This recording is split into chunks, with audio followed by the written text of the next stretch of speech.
Ce message vous a été préparé par le Ministry of Unlimited Holy Ghost et vous êtes avec Mauro Dieu d'amour, volume 2, la venue du royaume de Dieu.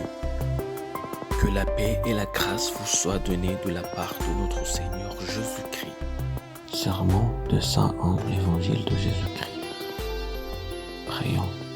Père éternel, nous te remercions, nous te louons. Tu nous as gardés, tu nous donnes notre occasion d'écouter ta parole, Père. Merci Seigneur.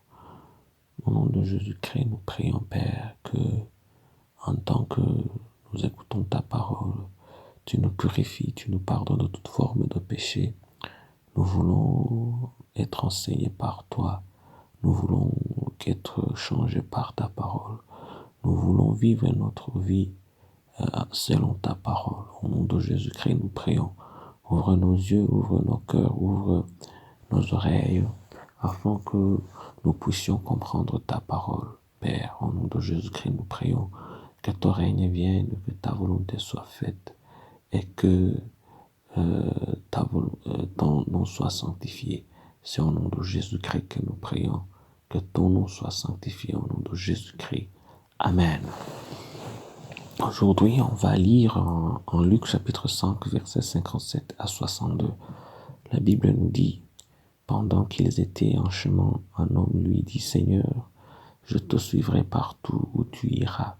Jésus lui répondit, les renards ont des tanières et les oiseaux du ciel ont des nids, mais le Fils de l'homme n'a pas un lieu où il puisse reposer sa tête. Il dit à un autre, suis-moi.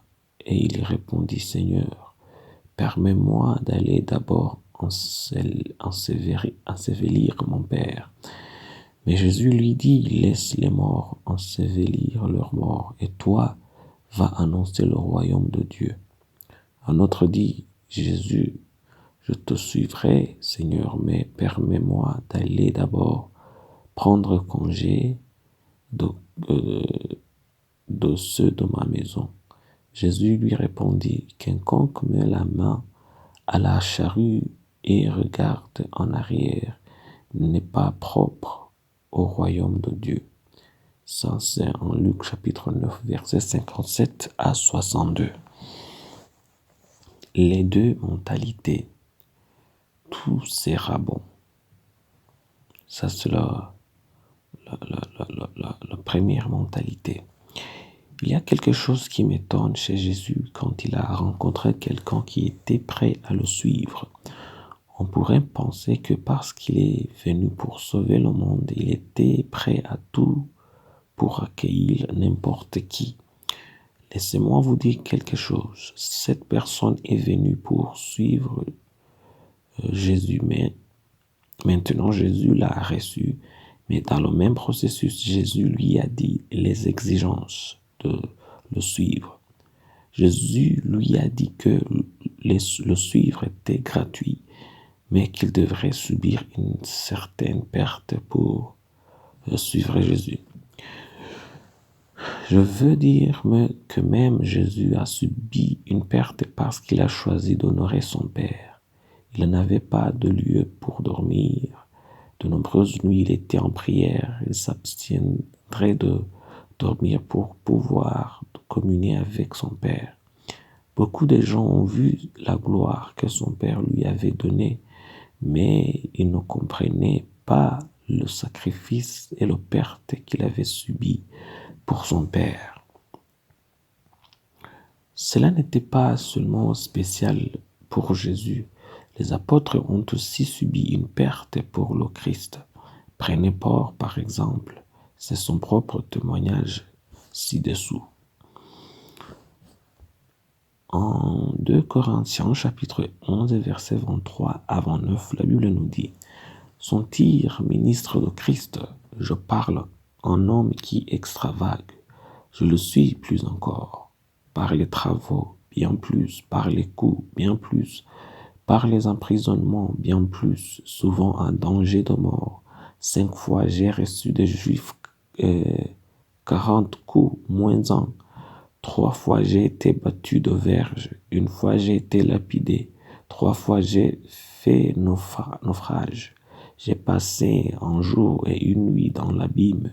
Fréquemment en voyage, j'ai été en péril sur le fleuve, en péril de la part des brigands, en péril de la part de ceux de mon nation, en péril de la part des païens, en péril dans les villages, dans les villes, en péril dans les déserts, en péril sur la mer, en péril parmi les faux frères.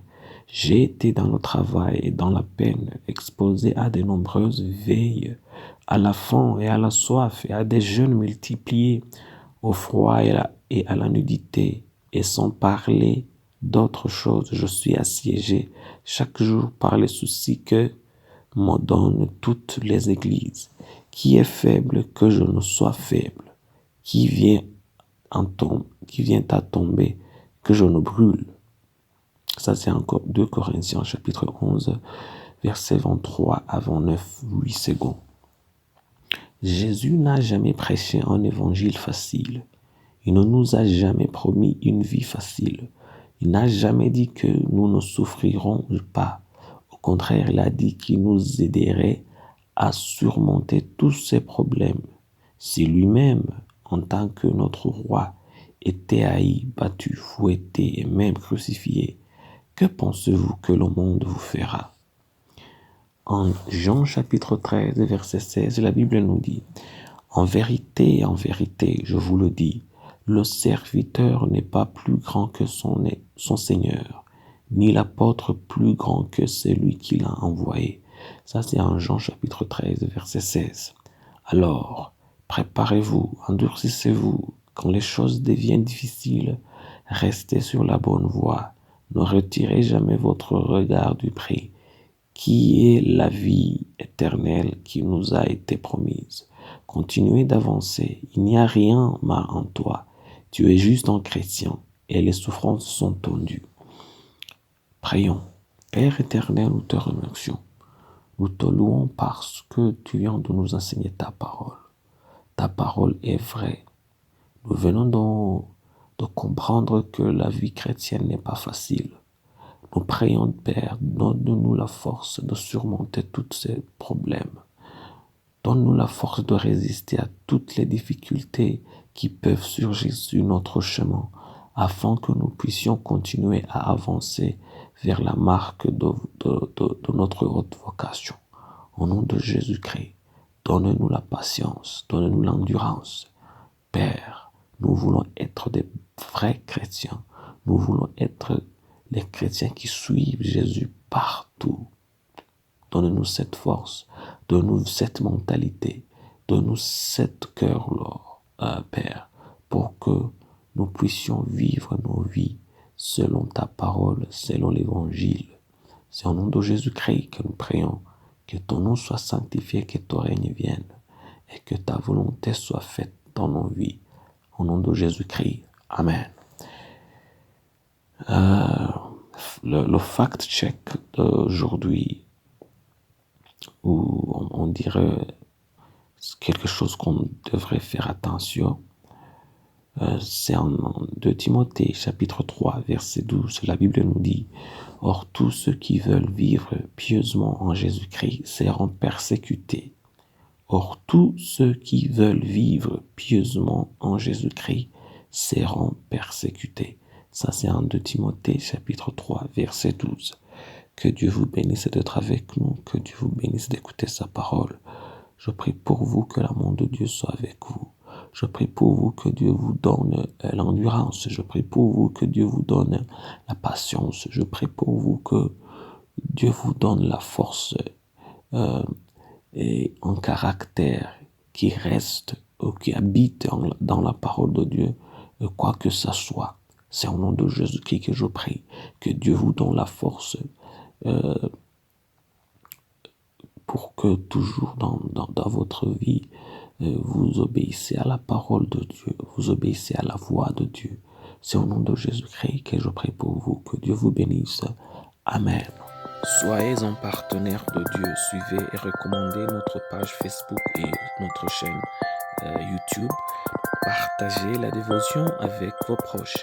Lisez et écoutez tous les jours et vous verrez vraiment Dieu dans votre vie. Que Dieu vous bénisse. Vous pouvez de trouver les links la description du vidéo en dessous. Cet message vous a été préparé par le Ministry of Unlimited Holy Ghost et vous a été présenté par Mauro Dieu d'amour. Que la paix et la grâce vous soient données de la part de notre Seigneur Jésus-Christ. Amen.